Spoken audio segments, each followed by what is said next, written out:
Hey everyone, welcome back to our channel. Today I'm going to show you how to change YouTube handle name in a very simple way.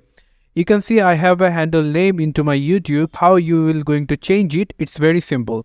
Just come over, click on this icon over here, and then you just need to go for YouTube Studio, and then you just need to go for this customization option. Click on that, and if you scroll down a little bit, you can see the handle is over here.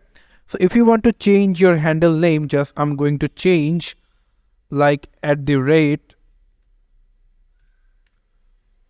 Mehdi Hassan, and if I click enter, you can see there will be a handle isn't available. Here is one available. So if you name your handle name, and if you there need any changes, then there will be suggestion over here.